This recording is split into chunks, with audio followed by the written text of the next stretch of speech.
Like many vegetable growers, Jay Clarke and his family didn't think too much about agricultural greenhouse gas emissions, but Jay was concerned about the wider environmental impact of the family business and set about finding out more. He learned about a powerful greenhouse gas that's linked to a basic input on most farms, and he discovered that by changing how he applied his input, he could make a big difference to his emissions. Let's take a look. All these lettuces, when I was a kid on the farm, we planted every single one by hand. We used to go around with a water tank on the back of a trailer, an old alloy water tank with 3 hoses that came out of it, and we'd sit on a bench seat, my mum, my sister and I, my dad would be driving the tractor, and we'd squirt a little bit of water on every single plant, just enough to keep it alive. And if you miss one, you got in all sorts of trouble. So we've got mechanical transplanters, we've got automatic irrigators that take themselves up and down the road. Huge amount of change that we've seen.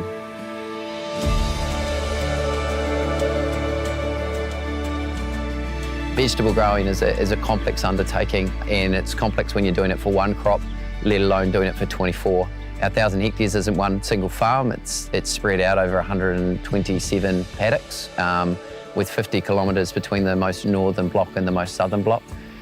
So the logistics of the business is hard, so we've had to tackle different things in different ways in different locations. And as any good farmer will know, making environmental progress starts with knowing your property. So we've had to know 127 different properties. So that in itself was a challenge. When it came to emissions, we didn't know anything about it. And I don't think too many vegetable growers did know what it meant. So we were lucky enough that we got approached by Massey University. So they started stepping us through and talking about where our emissions hotspots could be. The number one place for vegetable growing is the use of nitrogen fertiliser and nitrous oxide. That was actually really good for us because it meant we were getting a two-prong approach. We were already looking at nitrogen around fresh water quality and having a lower impact on surrounding waterways. So by tackling nitrogen for fresh water quality improvement, we've also been able to lower our emissions. For us, it's about bang for your buck. So it's about producing the most amount of food for the lowest amount of emissions, or the lowest amount of fertiliser use. So that comes in multitudes of ways that you can tackle that. Precision ag is one of the biggest and readily available for people. So we went out and GPSed our whole production fleet of tractors so that when they're operating in a paddock, we're making sure that any of our inputs go exactly where we want them to, that we're not getting fertiliser in parts of our farm that we don't want. So for example, like the controlled traffic tramway behind me, there is no crop growing there, so we don't want any fertiliser there. So just coming out broadcasting fertiliser everywhere doesn't work for us. Another way that we've addressed it is through increased soil testing, a thing called a quick end test. It enabled us to start doing nitrogen testing then and there and understanding exact requirements of the crop, how much nitrogen we had in the soil, and then being able to apply the exact right amount at the right time in the right place. We start focusing on it the past 2 years. It's a pretty simple process that we can just take some soils in the fields and then just test it in the labs or in the office to know what's the amounts of nitrogens left in the soils to feed the crops. Yeah, I would say every crops we have different practice on different amounts needed to grow the crops and different seasons as well. And sometimes look at the weather. Sometimes we know that if we have a lot of rainfall coming, then we might not put the fertilizer before the rain because we know they're probably going to leach. The number one tip is know your product that you're growing. Do your research, find out what your crop demand actually is, and understand its growth cycle. That's got to be your number one. So be an expert in your crop. Number two is use soil testing. Use the tools like a quick end test to tell you how much you do actually have in your root zone, because you might have a whole tonne, you've just had a big mineralisation event and there's all of a sudden a whole lot of nitrate underneath, or you might have leached and lost a whole lot. So knowing what's under there is really powerful. And number three would be precision ag. Enable you to put the right product at the right place at the right time. It's an expensive step, but it's a step that farmers, once they take, They see so much value in it, you'd never go back.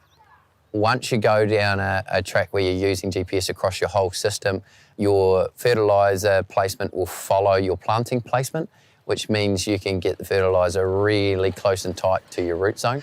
There's other things that we would call precision ag, like being able to put fertiliser into the soil profile right next to the root by using fert boxes on our transplanters or on our sowers, and then into things like irrigating.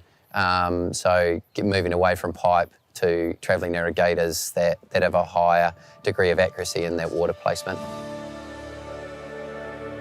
For an industry that is probably guilty of saying we grow veggies, everybody bloody loves us, so therefore we don't have to do anything. We've actually shown that there's a lot that we can do and there's huge improvements that we can make. I never thought we'd get as far as what we did. We've at least dropped our leaching by 50% and we've dropped our fertiliser use alone by 50%. So I never thought we'd get that far. You know, I thought maybe if we got 5 or 10% improvement, that'd be great.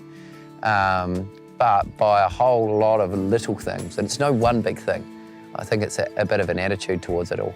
And then being willing to try different things and look at things differently and not just doing it because that's the way you got up and did it yesterday. We've been able to add those all up and have a really major impact, and something I think we can be proud of. So Jay learned that growing vegetables contributes nitrous oxide emissions from nitrogen fertiliser and carbon dioxide emissions from lime or dolomite. By optimising fertiliser use in his operations, he has been able to lower emissions and improve the farm's impact on nearby waterways. Jay and his team work hard to produce the most amount of food for the least amount of fertiliser. They know their crops. The soil is regularly tested for nitrogen to work out whether more is needed. And precision ag is also key, meaning fertiliser can be applied exactly where it's needed, at the right rate and at the right time. But what have the results of all these actions been? Over the past 3 years, Jay has almost halved his fertiliser use, leading to significant reductions in nitrous oxide emissions.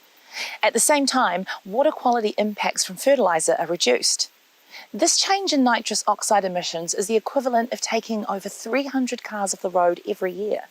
But this hasn't come without financial cost to the business, and the Clarkes are still working hard to understand if these new levels of fertiliser use are sustainable across all seasons in the longer term. Jay says their production has dropped by about 10% over this time. Jay and his family have shown that by understanding your environmental impact and committing to change, even in small steps, it can make a big difference. You can find out more about measuring, managing and reducing your agricultural greenhouse gas emissions online.